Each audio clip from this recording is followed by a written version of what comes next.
안녕하세요. 청취자 여러분께 수줍게 인사드립니다. 저의 실패한 결혼 생활, 그리고 기가 막힌 복수까지 모든 이야기를 한데 털어놓고 싶어서 이렇게 사연을 올리게 되었습니다.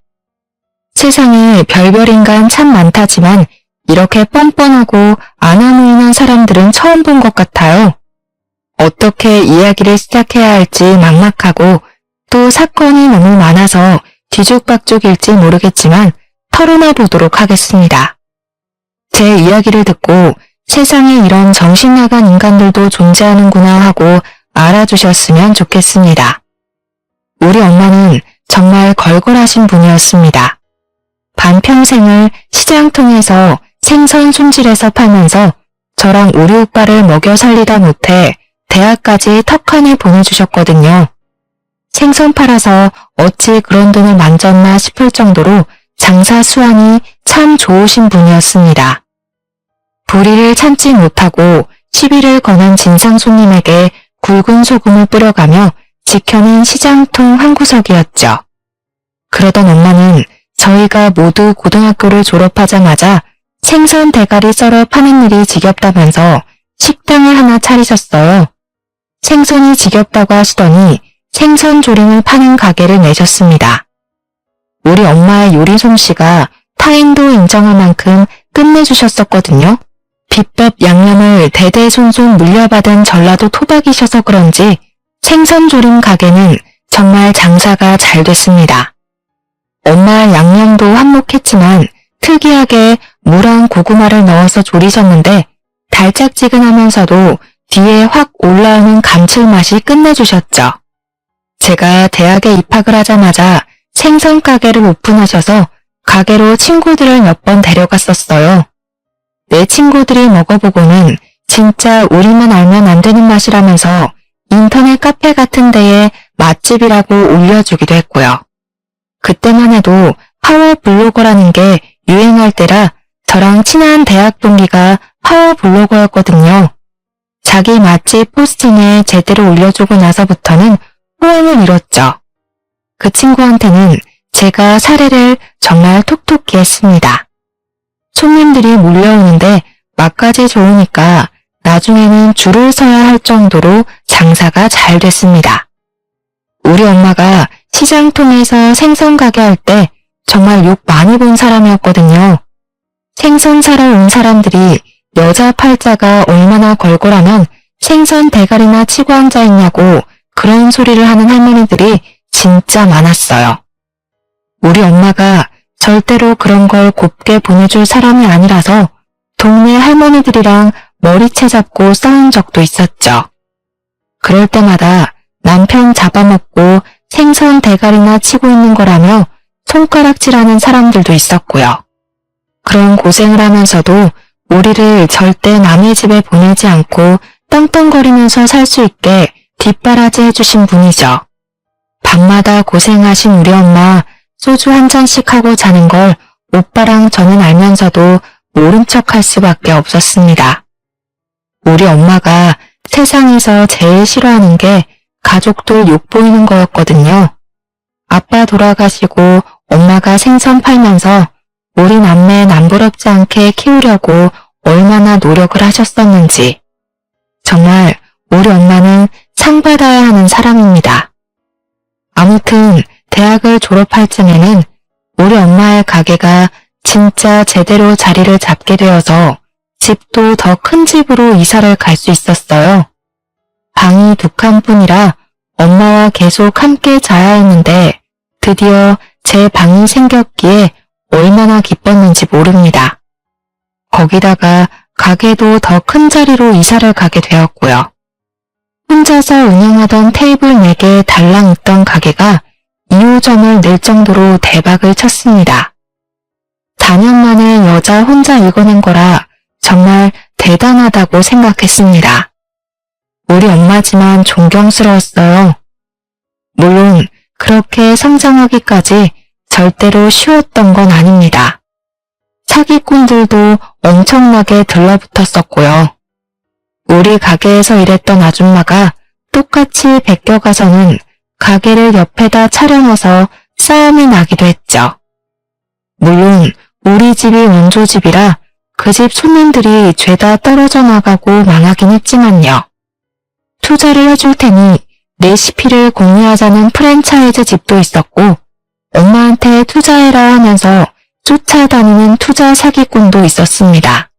그때마다 우리 엄마가 정말 대단하고 느낀 게 혹할만도 한데 관상만 보고 저 새끼는 사기꾼이 확실하다고 쫓아내고 그랬었어요. 생선 가게를 운영할 때부터 괴짜들도 많이 보고 진상들도 많이 봐서 얼굴만 봐도 눈에 보이는 관상이 있다고 하더라고요. 여러 차례 힘든 일을 겪고 난 뒤 오빠의 조언으로 엄마의 생선조림은 특허권을 신청하기도 했고 상표권을 신청하기도 했습니다. 우리 오빠는 나름 똑쟁이였는데 일찌감치 결혼을 했어요. 대학을 졸업하고 2년 만에 결혼을 했으니까 28살쯤 결혼을 했습니다. 대학 때부터 커플이었던 언니랑 결혼을 했는데 인상이 정말 동글동글하고 저한테나 우리 엄마한테나 싹싹하게 고는 맏며느리감 여자였습니다. 언니는 시집 오자마자 엄마 일을 돕겠다고 선언한 뒤 주방에서 일을 했고요. 자연스럽게 엄마가 관리하던 2호점을 오빠네 부부가 물려받았습니다. 새언니는 정말 싹싹하고 우리 엄마한테 너무나도 잘했고 일도 애들로 하는 것 없이 열심히 했습니다. 틈틈이 저까지 챙겨주는데 제가 얼마나 새언니한테 고마웠는지 몰라요.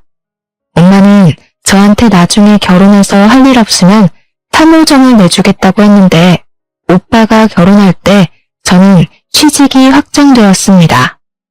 제가 취직한 곳은 미술관이었습니다. 꽤 오래된 곳이었는데 저는 작품 설명에는 영 재능이 없어서 작품을 판매하는 영업직 직원이었다고 하는 게 더 맞을 것 같네요. 큐레이터를 하기에는 경력도 전혀 없었고 부족한 게 많아서 작품을 판매하는 쪽으로 열심히 일을 했죠. 우리 전시관이 오래된 만큼 단골 손님들도 꽤 많고 좋은 작품을 전시한다고 유명했단 말이죠. 인사동 쪽에서도 이름만 대면 알 법한 유명한 곳이었는데 우리 미술관에 매일 출석하듯이 오는 남자 손님이 한 분 계셨습니다. 직장 선배 말로는 매일같이 보러 온 지 몇 개월이 됐다는데 빤히 작품들을 둘러보고 이것저것 살펴보고 간다는 것이었습니다. 저한테 한번 대응을 해보라고 작품을 살 것 같진 않지만 혹시 모르지 않겠냐고 하더라고요. 그래서 슬쩍 가서 마음에 드는 작품이 있으시냐 물어보니까 아니라고 손사래를 치더라고요. 그냥 보러 온 거라고 하는데 손에 물감이 묻어있고 오일 페인트 냄새가 옅게 나는 것 같길래 슬쩍 물어보았어요. 화가시냐고 하니까 어떻게 알았냐면서 하들짝 놀라더라고요. 물감 냄새가 나는 것 같아서요 하니까 자기한테 냄새나냐고 킁킁거리는데 그 모습이 어벙한 게 귀엽더라고요. 매일같이 오니까 저도 모르게 매일같이 옆에 서서 대화를 나누게 되었습니다. 한 가지 작품 앞에서 빤히 계시길래 이 화가의 작품을 좋아하냐 물어보니 그런 건 아니고 그림을 어찌 저리 생동감 있게 그릴 수 있는지 궁금해서 보는 거래요. 자기는 무명 화가고 아직 개인 전시회 같은 것도 엄두를 못 내는 정도라고요. 자연스럽게 그림에 대한 대화로 시작해서 각자의 사생활까지 이야기하는 사이로 발전했습니다. 그 사람과 저는 미술관에서 만나다가 근처 카페에서 못다한 이야기를 나누고 밥을 먹고 영화를 보는 사이가 되었죠. 그렇게 2년이 넘는 시간 동안 연애를 하고 제 나이 29에 프로포즈를 받게 되었습니다. 비록 자기가 버는 건 별로 없지만 미술학원 강사도 나가고 있고 고생 안 시킨다고 할 순 없지만 최대한 노력을 해보겠다고 했어요. 그 무엇보다 진정성 있는 고백이라고 느껴져서 저도 홀라당 넘어가고 말았고 결혼을 약속하게 되었습니다. 그런데 그때까지도 별말 없이 저의 연애를 지켜보던 엄마가 상견례를 하고 나서부터 은근히 싫은 티를 내더라고요. 다른 건 아니고 시무될 사람의 얼굴이 욕심이 덕지덕지 붙어있다고 이를 크게 칠 관상이라고 했습니다. 연애하면서 시무에 대한 이야기를 많이 듣진 못했지만 예비 신랑의 소심한 성격을 생각해보면 그런 시무 밑에서 자란다는 건 상상도 못할 일이었거든요. 우리 엄마가 관상 공부를 한 것도 아니고 무당도 아니니까 그냥 에이 하고 넘어갔죠. 결혼식 날까지도 시무한테서 그런 낌새는 느끼지 못했고요. 그런데 정말 결혼식 그 이유가 문제였습니다. 우리 집이 식당을 하고 있다는 걸 시댁도 다 알고 계셨거든요. 결혼한 지 4개월쯤 지났을까? 새언니한테 전화가 오랜만에 와서 반갑게 받았는데 다짜고짜 시무 그거 알아? 하는 거예요. 뭘 알아요? 무슨 일 있어요? 하니 우리 시무가 자꾸 엄마 가게에 찾아와서 공짜로 밥을 먹고 이것저것 요구를 한다는 겁니다. 아무것도 몰랐던 저는 자세하게 이야기를 해달라고 했죠. 그러니까 일주일에 한 번씩은 꼭 찾아와서 공짜로 밥을 먹고 간다는 거예요. 그것도 혼자 찾아오는 것이 아니라 친구들을 싹 끌고 와서 비싼 갈치조림을 대짜로 시켜 먹는 것도 모자라 반찬까지 싸달라고 한다는 겁니다. 반찬? 무슨 반찬? 하고 물어보니까 글쎄 식당에 밑반찬 나오는 거 있죠? 이게 맛있네 저게 맛있네 하면서 락앤만 통을 들이는다는 거예요. 돈 한 푼 낸 적 없이 매번 그러니까 새언니가 미치겠다고 하더라고요. 우리 엄마는 사돈어른이라 싫은 소리 한 번 못하고 그냥 해달라는 대로 해주고 있었대요. 시모가 저한테 시집살이라도 시킬까 싶어서 보다 못한 새언니가 저한테 시모가 잘 좀 이야기해봐. 어머님 성격 알잖아 하더라고요. 우리 엄마가 걸걸하신 분이고 불의를 못 참는다고 하셨잖아요. 저 때문에 꾹꾹 참고 계신 거였어요. 그날 저녁에 남편을 붙잡고 이야기를 했습니다. 시모가 우리 엄마 가게 와서 공짜로 밥 먹고 가는 것도 모자라 반찬까지 싸달라고 한다더라. 친구들까지 죄다 끌고 온다더라 했어요. 일주일에 한 번 이상은 꼭 온다는데 내가 말하긴 좀 그렇고 당신이 시모한테 말 좀 잘해달라고 부탁을 했죠. 그랬더니 남편이 머리를 벅벅 긁으면서 자기가 미술한다고 돈 아끼면서 살았던 게 버릇이 돼서 그렇다는 거예요. 아니, 돈을 아끼는 걸로 제가 뭐라고 했나요? 거지처럼 공짜밥 구걸하고 다니니까 그런 거죠. 남편이 생각 없이 자기 엄마를 두둔하는 행동 또한 꼴보기가 싫었습니다. 아무리 그래도 사돈어른이 불편한 걸 알아야 하는 나이가 아닌가요? 어떻게 남의 업장에 가서 친구들까지 죄다 끌고 공짜밥을 먹고 올 수 있는 건지 이해를 하고 싶어도 할 수가 없었습니다. 저만 해도 친구 집에 빈손으로 찾아가 본 적 없는 사람이고요. 어디 가서 얻어먹는 걸 즐기는 사람도 아니었거든요. 거기다가 우리 남편이 결혼하고 몇 개월이 지난 지금까지도 월급 120만 원 꼴랑 들고 오거든요. 학원에서 정직원도 아니고 시간 강사로 일하고 있어서요. 제가 정직원으로 일하면 안 되겠냐고 했는데 본인 개인전 열고 싶어서 작품을 그려놔야 한다고 하더라고요. 작품을 그릴 시간이 필요하니까 학원에는 시간 강사로 파트타임을 나가야 한다고요. 그렇게 벌어오는 게 120만 원입니다. 제가 얼마나 속이 터지겠어요? 고생 안 시킨다고 한 적은 없지만 이건 너무하죠. 그림 그리는 가난한 사람이란 걸 알면서도 결혼하긴 했지만 그래도 저도 할 말은 해야 하잖아요. 당신이 지금까지 재료값을 어머님한테 달라고 하지 않잖아. 그러니까 어머님이 우리 집에 와서 공짜밥을 드시는데 명분이 없다는 거야. 우리 집에서 무전취식 그만했으면 좋겠어. 그랬더니 남편이 노발대발하면서 지금 우리 엄마 거지 취급하는 거냐고 하더라고요. 근데 막말로 맞는 말 아닌가요? 몇 개월 동안 무전취식했다는데 그것도 일주일에 한 번 이상은 꼭이요. 갈치조림 4인상 기본이라고 해도 15만 원은 나와요. 근데 지인 4명 이상은 꼭 끌고 간다는 겁니다. 그러면 우리 엄마가 손해보는 돈은 얼마나 많겠습니까? 남편한테 그랬죠. 당신이 한 달에 월급 버는 만큼 어머님이 우리 엄마 가게에서 식사하고 가신다고요. 그랬더니 자존심이 상한 건지 뭔지 씩씩거리면서 시모한테 전화를 걸어서는 엄마가 장모님 가게에서 거지처럼 공짜밥 먹고 반찬 달라 그랬어? 이러는 겁니다. 아니, 그렇게까지 악의적으로 말할 필요가 있나요? 애둘러서 좋게 이야기할 수도 있는 거잖아요. 남편한테 그렇게 말하면 내가 뭐가 되고 우리 엄마 입장이 얼마나 난처하겠냐고 이야기를 했더니 화를 빽 내더라고요. 네가 그랬잖아, 자존심 상하게. 너도 나 그림 못 그린다고 재능 없다고 무시하는 거 아니야? 남편이 자기 작품 전시회를 한 번도 열지 못한 것에 대한 자격지심이 있었나 봐요. 저도 몰랐죠. 그림에 그렇게 예민하게 굴 거라고 생각도 못했고요. 시모가 남편 전화를 받자마자 저를 바꿔보라고 했는지 저한테 휴대폰 딱 던져주고는 방에 들어가서 문을 쾅 닫더라고요. 무슨 사춘기 어린이도 아니고 반항을 저 따위로 하는지 이해를 할 수가 없었습니다. 물론 수습도 제 몫이었고요.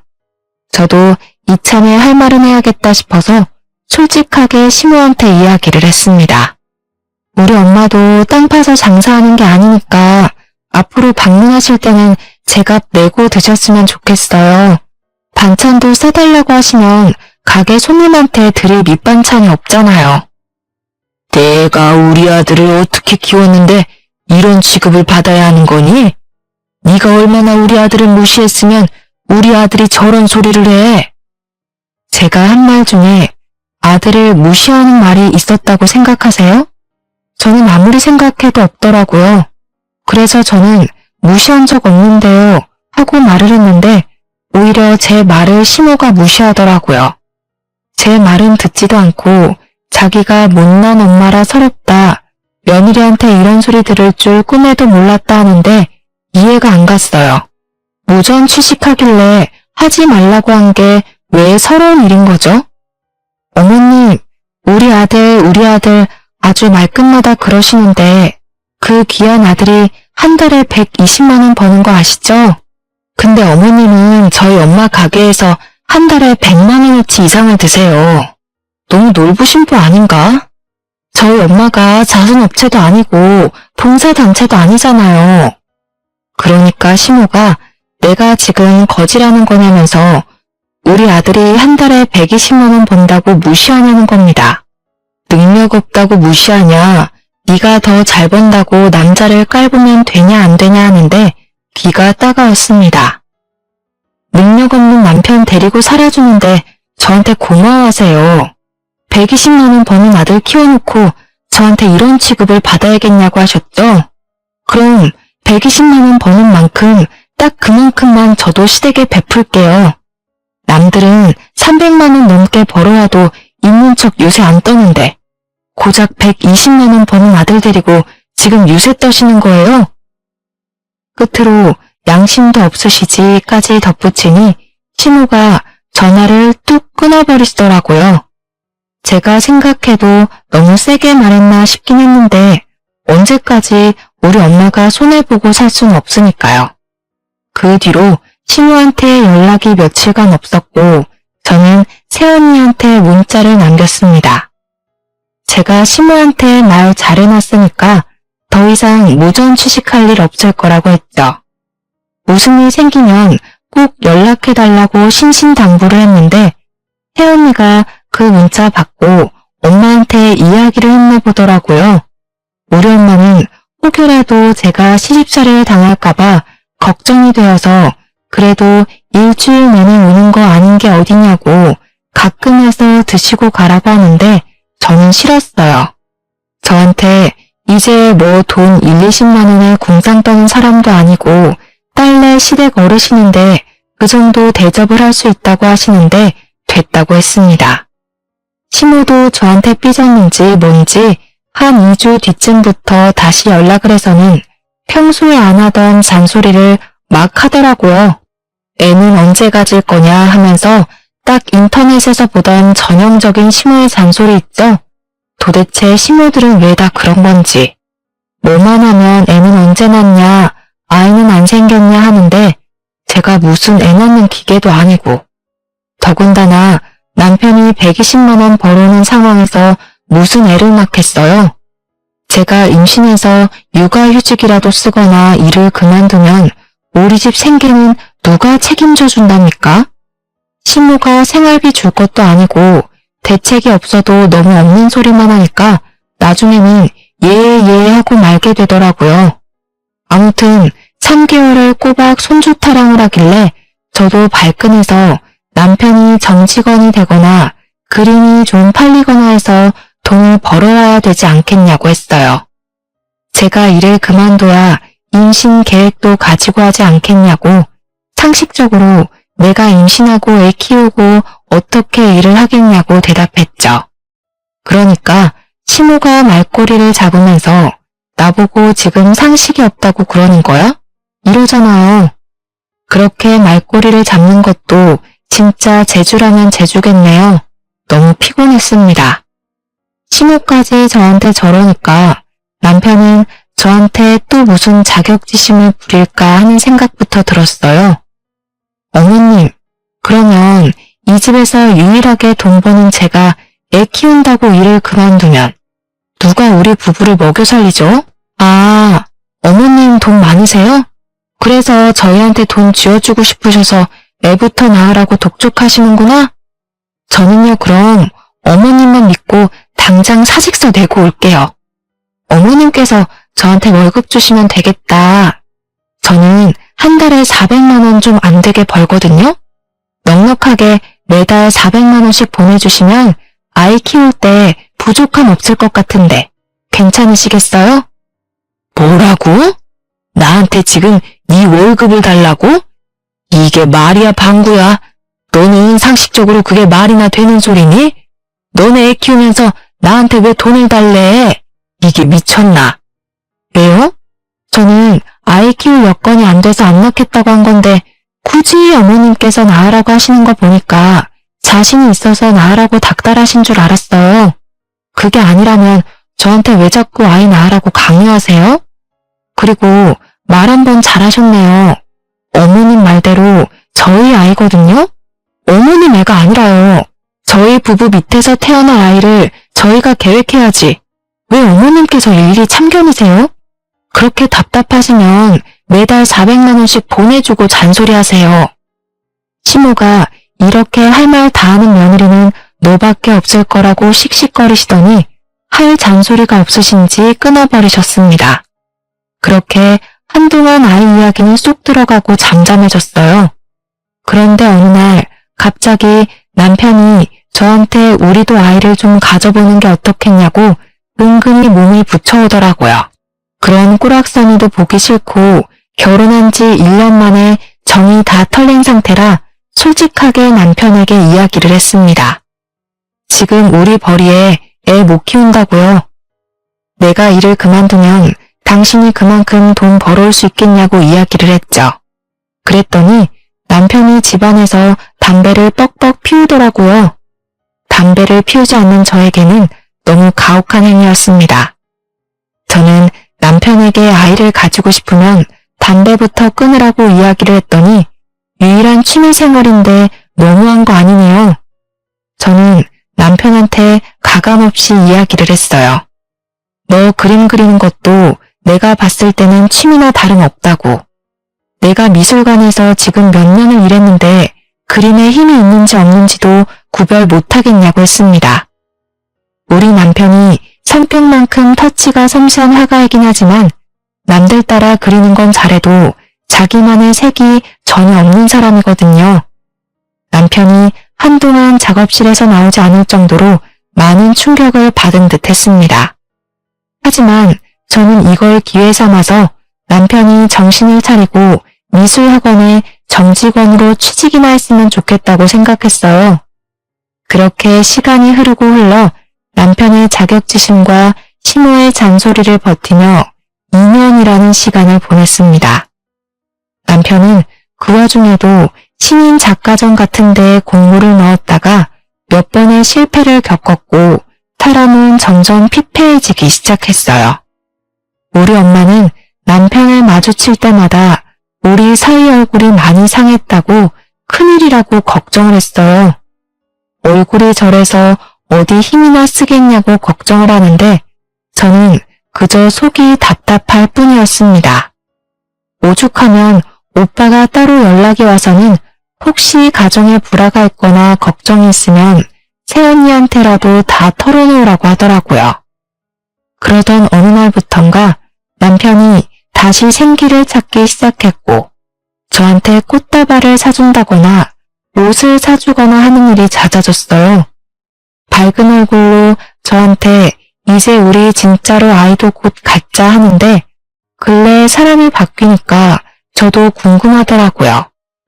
무슨 좋은 일 있냐고 물어보니까 자기가 그림으로 이제 돈 좀 만질 수 있을 것 같다고 좋은 자리가 생겨서 돈을 많이 벌어다 줄 수 있다는 겁니다.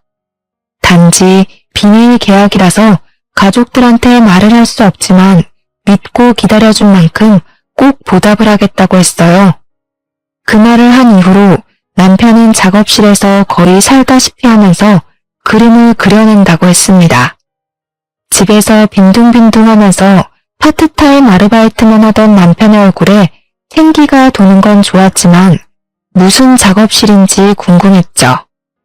그동안은 학원에서 그림을 그린다거나 집 베란다에서 그림을 그렸는데 작업실이라는 공간이 생긴 게 의문이었거든요. 그래서 남편에게 무슨 작업실을 얻은 거냐고 돈은 어디서 난 거냐고 물어보았죠. 아무리 뭐 작은 공간이면 충분하다고 해도 보증금은 꽤 큰 돈이 들어갈 테니까요. 남편은 아주 떵떵거리면서 새로 일하게 된 회사에서 얻어준 작업실이라고 했어요. 그러면서 제 손을 꼭 잡고는 앞으로 먹고 사는 거 걱정 없이 해주겠다고 그동안 자기가 너무 못 벌어와서 미안하다고 사과를 하더라고요. 이 남자가 취업을 하더니 정말 철이라도 들은 건가 싶어서 저는 의아했죠. 그런데 남편이 정말 한 달 뒤에 월급이라고 통장에 찍힌 돈을 보여주는데 무려 300만 원이라는 돈이 찍혀있는 게 아니겠어요? 300만 원이라는 돈이 남들한테는 늘 벌어왔던 돈일 수도 있지만 우리 남편에게는 정말 큰 의미나 다름없었거든요. 앞으로 잘만 하면 더 오를 거라며 내가 이제 걱정 없이 살 수 있게 해준다고 했지 하면서 큰 소리를 치는데 엄지를 척하니 올려주었습니다. 무슨 일을 하는 건지는 몰라도 분명 그림으로 벌어온 돈일 텐데 우리 남편의 자존심이 회복되는 것 같아서 진심으로 기뻤습니다. 돈이 생기고 나니까 남편이랑 저의 사이도 점점 회복되기 시작했습니다. 다시 몰감 냄새를 진하게 묻혀오는 남편한테 애정이 막 샘솟기도 했고요. 우리 남편의 표정이 남들이 보기에도 쑥쑥 밝아졌어요. 우리 엄마도 사위 얼굴이 좋아졌다고 용돈 보내준 거 잘 받았다고 무슨 돈이 있어서 보냈냐고 기특하다고 하는데 좋더라고요. 그렇게 6개월이 더 지난 어느 날 남편의 월급은 쑥쑥 올라서 저보다 더 많이 벌어오기 시작했습니다. 당연히 부부금술도 좋아지고 이렇게 햇볕이 짱짱하게 드는구나 싶었던 어느 날 새언니에게 오랜만에 연락이 왔어요. 오랜만에 무슨 일이에요 하니까 새언니가 호들갑을 떨면서 신우 혹시 임신했냐고 물어보는 거예요. 간밤에 꿈을 꿨는데 태몽을 꾼 것 같다면서 꿈 이야기를 한창 늘어놓더라고요. 용 한 마리가 자기 전에 떡하니 올라탔는데 갑자기 맞은편에 있던 제 뱃속으로 뚝 들어가더라고요. 그래서 제가 웃으면서 임신은 무슨요 하는데 순간 마지막 생리일이 언제였더라? 하는 생각이 들었어요. 언니, 잠시만요. 저 임신 테스트기 해봐야 할 것 같아요. 하고 전화를 끊고 약국으로 달려가서 임신 테스트기를 샀습니다. 아침 첫 수변으로 해야 정확하다는 걸 알고 있었지만 마음이 급해서 화장실에 가서 그냥 테스트를 했어요. 누가 봐도 선명하게 두 줄이 떡하니 뜨는 게 아니겠어요? 너무 놀라서 화장실에서 소리를 꽥 질렀죠. 새언니한테 사진을 보내니까 바로 전화와서는 빨리 병원부터 가보라고 하더라고요. 주섬주섬 옷을 챙겨 입고 집 근처에 있는 산부인과에 가서 검사를 하니까 글쎄 임신 6주차라고 하더라고요. 다음 주에 오시면 심장 소리도 들을 수 있다고 남편분이랑 같이 오라고 하는데 초음파 사진을 손에 쥐고 있는데도 믿기지가 않았어요. 너무너무 신이 나서 남편이 집에 오자마자 초음파 사진을 보여주면서 나 임신했어 하고 이야기를 하니까 남편이 입을 턱 틀어막더라고요. 너무 감동이라고 드디어 우리에게도 새 생명이 찾아왔다고 한참을 어쩔 줄 몰라 하더니 시모한테 바로 전화를 하더라고요. 다음날 출근해서 직장에 이야기를 하고 저는 정직원에서 파트타임으로 일을 하기로 했어요. 월급은 확 줄긴 했지만 퇴교할 시간도 늘어나고 대표님께서 언제든지 정직원으로 복귀를 시켜주시겠다고 약속까지 걸어주셨습니다. 남편은 그달에 정말 열심히 일을 했다면서 우리 아이를 부족함 없이 키우자고 월급을 500만 원을 들고 왔습니다. 드디어 우리 가족에게도 꽃길만 밝게 길이 열렸구나 하면서 행복해하고 있었죠. 우리 엄마는 벌써부터 몸조리 잘해야 된다고 청담동에 있는 산후조리원을 보내주겠다고 설레발을 치고 있었습니다. 그렇게 태교에 집중하던 어느 날 뱃속의 아이의 옷은 파란색으로 준비하라는 말을 듣고 아들이라는 것을 알게 되었습니다. 당연히 우리 시모는 저에게 복덩이라며 난리가 났고요. 그러다 제가 임신 6개월쯤 되었을 때 새언니에게 연락이 왔는데 영 목소리가 좋지 않더라고요. 언니, 무슨 일 있어요? 하니까 오빠가 저한테 이야기를 하지 말랬다고 하면서 고민을 하더니 이야기를 털어놓기 시작했습니다. 우리 시모가 어느 날부터 엄마 가게를 찾아가서는 분점자리 하나 내달라고 떼를 쓴다는 이야기였어요. 우리 엄마가 주방에서 일하던 사람이 뒤통수를 치고 옆자리에 가게를 낸 이후에 절대로 양념은 새언니와 오빠 그리고 엄마 셋이서만 만들거든요. 근데 그 비법을 알려달라고 떼를 쓰면서 3호점을 내게 해달라고 난리를 친다는 겁니다. 자기가 누군지 아냐고 가족으로 묶인 사람인데 설마 뒤통수를 치겠냐면서 당당하게 요구를 한대요. 새언니한테 미안하다고 내가 시모랑 이야기를 해보겠다고 하니까 나한테 알리지 말라고 했다면서 그냥 알고만 있으래요. 제가 알게 된 거 알면 엄마고 오빠고 분명 화낼 거라면서 태교만 하라고 하길래 언니 입장도 있으니까 알겠다고 했죠. 근데 시모가 진짜 엄마 가게에서 거의 들어눕다시피 했나 보더라고요. 결국 엄마 가게에서 일을 하게 되었다는 소식을 듣게 되었어요. 그 소식을 듣고 임신 8개월 만삭인데도 무거운 몸을 이끌고 엄마 가게에 일부러 찾아갔거든요. 시모가 떡하니 있더라고요. 제가 모르는 척하면서 어머님이 여기 왜 계시냐고 하니까 몸도 무거운데 여기까지 왔냐고 나 여기 취직한 지 한 달 됐어 하는 겁니다. 근데 우리 엄마 표정이 영 좋지 않아서 저도 그냥 왜 많고 많은 가게 중에 우리 엄마 가게에 취직을 했냐고 물어봤죠. 그러니까 비법 전수 좀 받아서 나도 가게 내려고 그러지 이러지 않겠습니까? 너무 뻔뻔하죠? 근데 우리 엄마는 제가 혹시라도 미움받을까봐 아무 말도 못하고 한숨만 쉬고 있더라고요. 제가 인상을 살짝 찌푸리니까 시모가 지레 찔렀는지 내가 뭐 양념 비법이라도 훔칠까봐 그러니? 하면서 예민하게 반응하더라고요. 근데 우리 엄마도 일하라고 한 마당에 제가 뭐라고 할 수 있겠나요? 그냥 웃고 말았는데 엄마가 시킨 설거지나 서빙에는 관심도 없고 내내 주방만 기웃기웃하고 있더라고요. 그런 행동이 오히려 더 수상하게 보였습니다. 시간이 몇 주 더 흐르고 예정일보다 조금 이르게 아이를 출산했고 산후조리원에서 푹 쉬다가 집으로 돌아왔는데 그때부터 남편이 조금 이상한 행동을 하기 시작했어요. 저랑 아이한테는 아예 신경도 쓰지 않고 하루 종일 휴대폰을 보면서 안절부절 못하고 있다가 작업실로 쏙 가더라고요. 마치 무언가에 쫓기는 사람처럼 보였는데 저는 육아를 하나도 도와주지 않는 남편의 모습에 무척이나 서운했죠. 그래서 남편한테 하루는 너무 아이한테 관심이 없는 거 아니냐고 애기도 좀 안아주고 목욕도 시켜주고 하라고 했어요. 그랬더니 예민하게 버럭하면서 자기가 일하느라 바빠 죽겠는데 그럴 시간이 어디 있냐고 하더니 화장실에 들어가서 담배를 피우더라고요. 애도 있는데 담배를 피우니까 냄새가 거실까지 올라오고 진짜 너무 짜증나더라고요.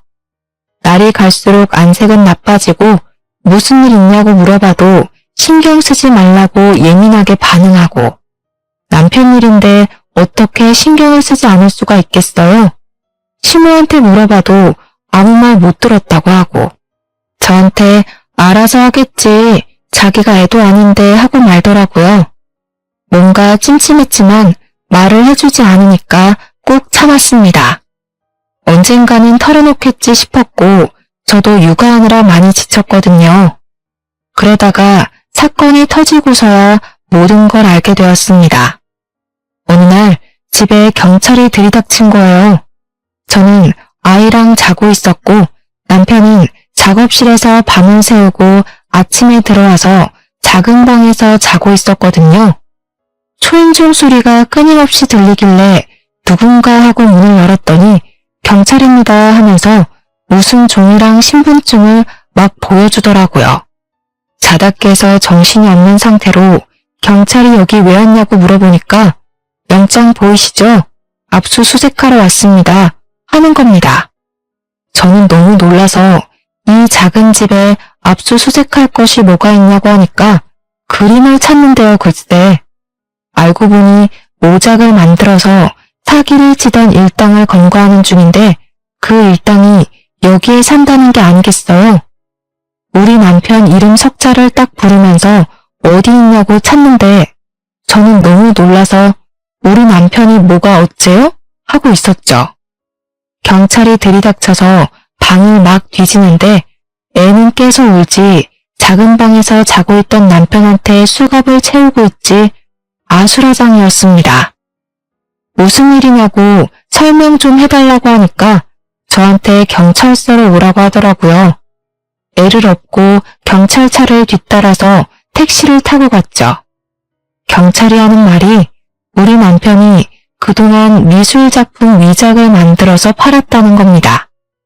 자기가 남의 그림을 따라 그려서 그 사람 작품인 것 마냥 사기를 쳤고 그 일당이 죄다 검거가 됐다는 거예요.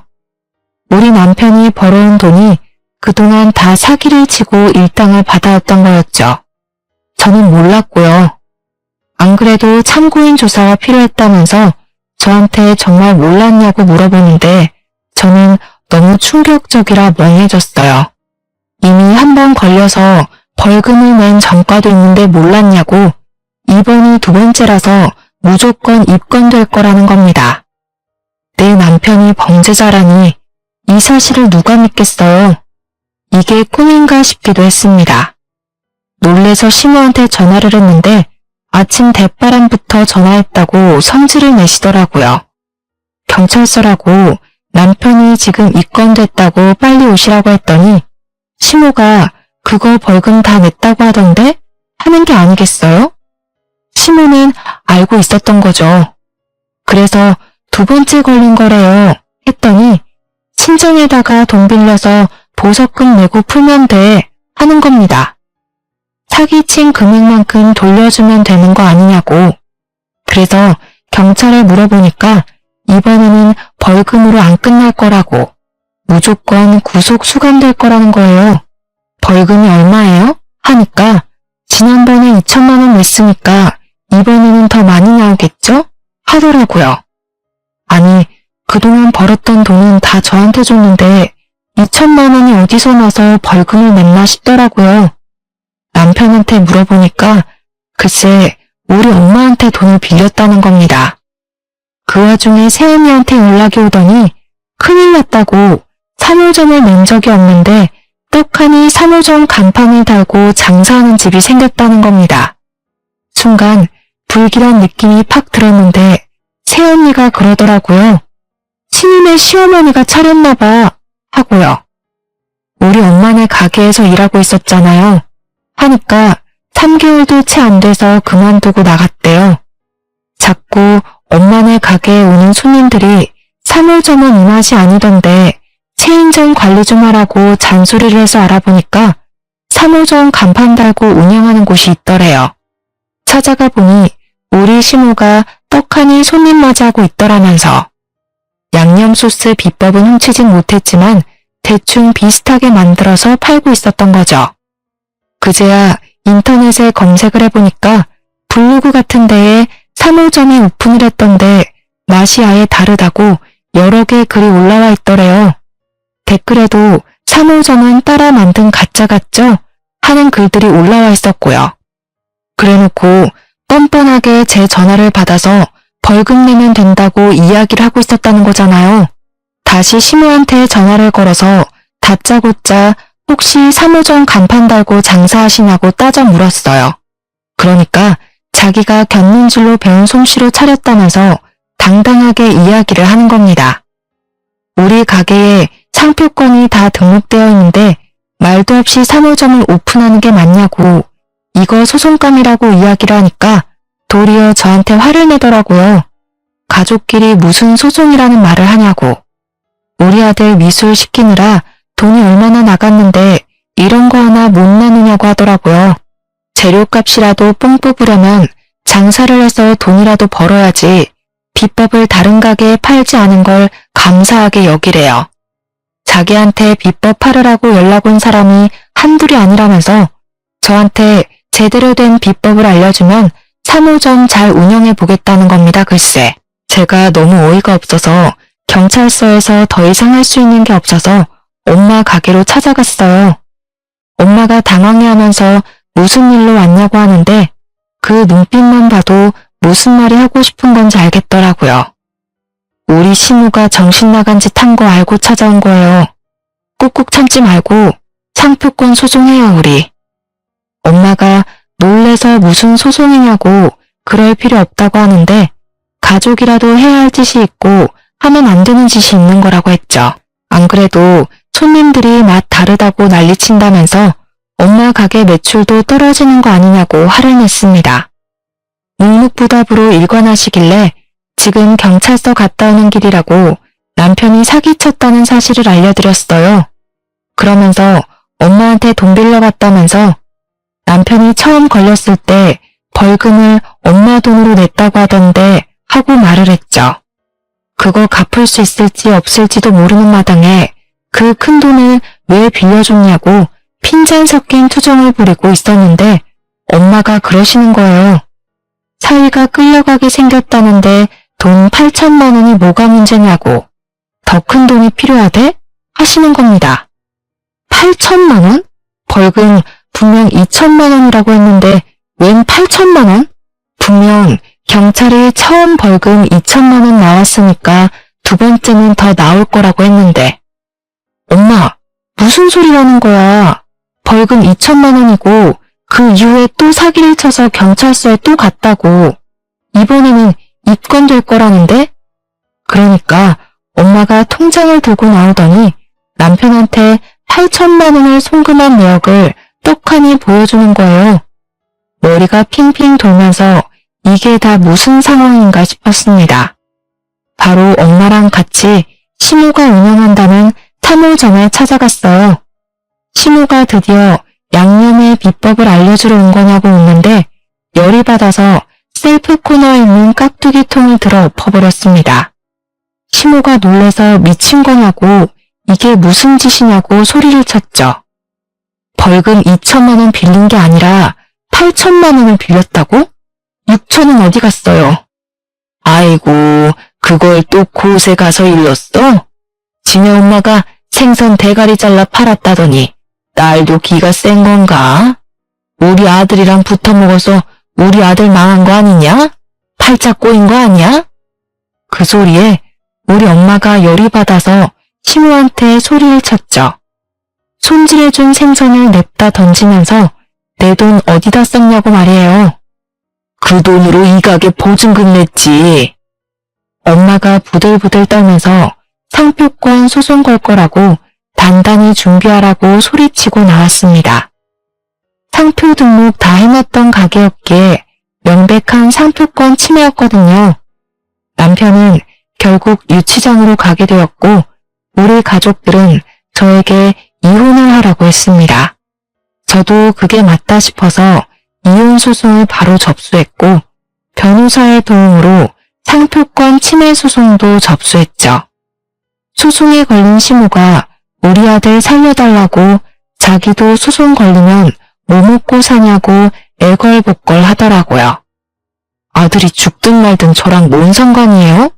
생선 대가리 잡는 집안이라면서 개무시하더니 저희가 무슨 자선단체예요? 나 몰래 친정에서 빼간 돈 1원도 남김없이 다 받을 겁니다. 아들님이 미술 시켰다고 유세는 다 떨더니 지금 꼬락서니 참 볼만하네요. 아들은 그림 공부 시켜놨더니 남의 작품이나 베끼고 있고 어머님은 남의 요리 비법 훔치다가 소송까지 걸리고요. 아주 둘이 모자간 게 아니랄까봐 우리 친정 무시할 게 아니라 그쪽 집안 도둑놈 집안이라고 스스로 욕해야 맞는 거 아니에요? 제 말에 아무 소리도 못하더라고요. 결국 남편은 유치장 간 게 컸는지 친권, 양육권 모두 저에게 돌아오고 이혼 소송에서 승리했습니다. 상표권 침해 소송 또한 저희 가족이 당연히 이겼고 벌금 최고액 5천만 원이 나오게 되었죠. 원래 원조 본점이라며 거짓말 치는 건 많이 봤는데 동일한 상표로 3호점 떡 하니 걸고 내는 몰상식한 인간은 처음이라고 변호사님이 혀를 내둘렀어요. 물론 시모가 계약한 3호점 자리 또한 상표권 침해 금지를 청구해서 간판을 바꿔 달게 되었고 장사는 폭삭 망했죠. 월세도 한 푼 못 내는데 어떻게 유지를 하겠습니까? 엄마가 빌려준 8천만 원 또한 문자 내역에 송금 내역이 남아있었고 갚겠다는 남편의 음성 또한 녹음되어 있었어요. 엄마가 사기나 투자 권유를 많이 받았기에 일일이 통화를 녹음하는 버릇이 있었거든요. 내용 증명 바로 보냈더니 시모가 또 연락이 왔더라고요. 당장 갚으라고 민사소송 준비 중이라고 했더니 저한테 잘못했다고 빌기 시작했습니다. 내가 평생 속죄하면서 살게 엄이야. 내가 3호점 차린 가게에 보증금 5천이 들어갔고 인테리어 한다고 1,000만 원을 썼다. 차라리 3호점을 너희가 인수해서 운영하면 안 되겠니? 공짜로 명의 변경 다 해줄게. 제발. 아줌마, 이미 망한 가게를 왜 우리가 기어 들어가서 장사를 합니까? 멍청해서 그래요? 못 들은 걸로 할 테니까 정해놓은 시일 내에 8천만 원 갚으세요. 아니면 압류 들어갑니다. 겁을 먹은 건지 민사까지 갔으면 꽤 긴 시간이 소요됐을 텐데 시모가 바로 살고 있던 빌라 정리해서 8천만 원을 보냈더라고요. 그 돈 다 엄마 드리고 지금은 친정에서 엄마랑 같이 살면서 아이를 보고 있습니다. 오빠네 부부가 육아도 도와주고 엄마도 저 우울해하지 않도록 옆을 지켜주셔서 너무나도 든든해요. 남편은 징역 8개월이 나왔고 출소하자마자 우리 집이랑 가게 옆에서 청승을 떨면서 한 번만 용서해달라고 다시 같이 살자고 애걸복걸했어요. 당연히 저는 바로 경찰을 불렀고 경찰에 끌려가는 와중에도 저에게 미련을 떠는 모습을 보면서 저는 치를 떨었습니다. 접근 금지 신청을 해놓긴 했지만 불안해서 조만간 이사도 갈 예정이랍니다. 세상에 정말 별별 인간들 다 있죠? 제 인생에 아주 큰 액땜을 했으니 남은 인생은 평탄하리라 믿어보려고 합니다. 아이와 함께 헤쳐나갈 제 인생이 꽃길이 가득하길 청취자 여러분도 같이 응원해주세요.